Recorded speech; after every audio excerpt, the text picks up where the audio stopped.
ова издание, ќе се користат ли бомбите како доказ за кривично гонење или не? Лидерска средба Заев Мицковски. Корупцијските афери нема да се одразат врз членството во НАТО. Експерти со анализа за гласот на Америка. Глас за кој било демократ е глас за радикален социјализам. Председателот Трамп во изборна кампања во Северна Каролина. Останете со нас. Поздрав од Вашингтон. Ова е ТВ журналот Ньюсфлеш на гласот на Америка на македонски. Јас сум Милена Ѓоргиевска.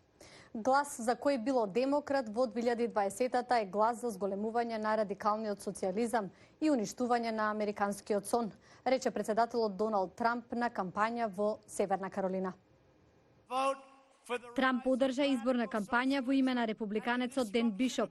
Бишоп е во трка за представничкиот дом против демократот Ден Мекреди. Трамп изјави дека неговата администрација размислува за можно доделување привремен заштитен статус и дозвола за кус престој на жители на Бахамите, погодени од ураганот Доријан.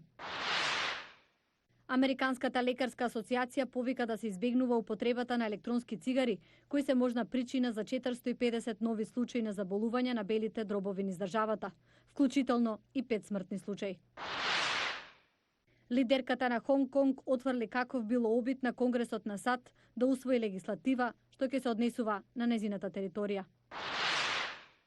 Спасувачите на крајбрежната стража извлекоа 4 лица заробени во товарен брод кој се преврте при напуштање на пристаниште во Џорџија. Сите лица се во добра здравствена состојба. Заев се надева на договор за СЈО на лидерската средба со Мицковски. Опозицијата пак очекува да и се прифатат сите незини забелешки за законот. Владимир Мирчевски со деталите. Премиерот очекува одговорност од опозицијата во пресред на лидерската средба со првиот човек на ВМРО ДПМН. Заев се надева дека ќе се договорат со Мицковски за отворените прашања за идниот статус на СЈО. Според премиерот, најгорливо прашање не е што со предметите на СЈО отворени по 30 јуни 2017-та. Суштината според мене е дали бомбите ќе се користат како докази или не. Затоа што Уставот, член 16, 17 и 18 од кривичниот законник вели кривично дело за кое што постојат индици и аргументи, не може да не се гони. Насекаде во свет се гони. Ако не го гони специјално обвинителски, го гони друго обвинителство. Надлежен орган за тоа е јавно обвинителскиот систем во државата. И тука нема дали Заев, Мицковски, СДСМ, ВМРО, ДПМН нешто сакат или не сакат. Апсолутно. Прашањето докази дали бомбите ќе се користат како докази, затоа што сите тие се индиции на крајот на денот. И јас затоа велам, ако сакаме и ако сме одговорни, ќе најдеме решение. Вели дека е легитимно опозицијата да бара избори, но и дека приоритет се државните интереси и во овој, како што го нарече, клучен период за земјата кој не треба да се пропушти. ВМРО ДПМН се надева дека на лидерската ќе бидат прифатени нејзините забелешки. Во однос на целата лидерска средба очекуваме да се почитуваат, односно да се прифатат сите наши забелешки, предлози за законот за јавно обвинителство, кои што до сега неколку пати сме ги обзнаниле јавно. Очекуваме да бидат прифатени, очекуваме конечно во Република Македонија биде донесен закон преку кој што ќе завладее правото и правдата. СЈО денеска преку соопштение изрази загриженост за тоа што се уште не е избран обвинител кој ќе ја замени Јанева, ниту пак е договорено законско решение со кој ќе се регулира статусот на СЈО, чиј мандат истекува за 5 дена.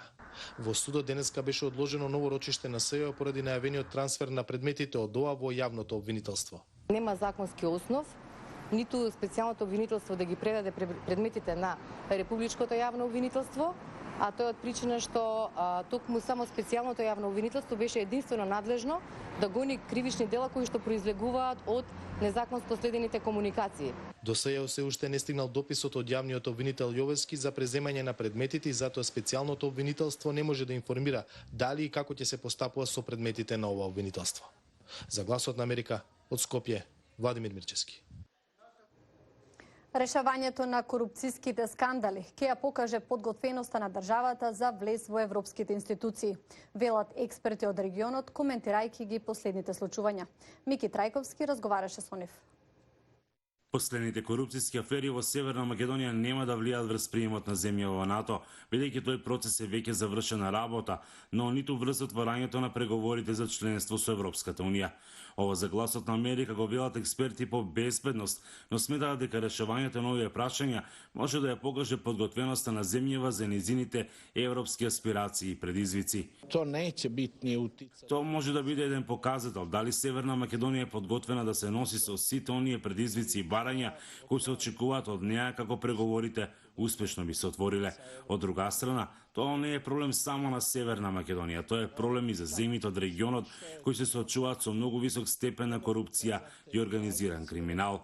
И председателката на Хрватскиот Атлантски совет вели дека земјава многу направила во делот на промена на своето име и затоа смета дека последниот случај поврзан со аферата Рекет нема да се одрази врз ова прашање. Во секоја земја, па и во земјите кои се веќе полноправни членки на НАТО и ЕУ, постојат различни афери. Тоа е жив процес кој се случува во секоја земја. Северна Македонија веќе исполни многу услови за време на овој процес, но и пред решавањето на спорот зимето и Преспанскиот договор.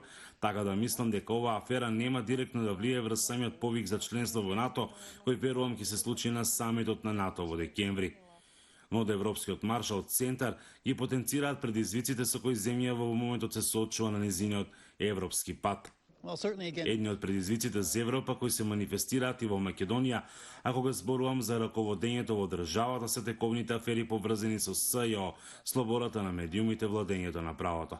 Што се однесува до НАТО, мислам дека нема да има проблем. Што се однесува пак до ЕУ, можеби тој процес малку ќе трае подолго, но мислам дека има добри шанси тој да почне во октомври. Се обидуваме да ги искористиме на добрите пракси и искуства од соседните земји, како Црна Гора, и другите земји, значи се што тие направиле и ние да се обидиме да го искористиме тоа искуство, да го имплементираме. На меѓународна конференција која во организација на Маршал центарот и оделението за јавна дипломатија на НАТО неодамна се одржа во Охрид, беше посочено и дека владењето на правото и борбата против корупцијата се најважни услови за влез во НАТО и ЕУ, и оти треба да се продолжи со напорите да се завршат во целост сите отворени истраги во земјава.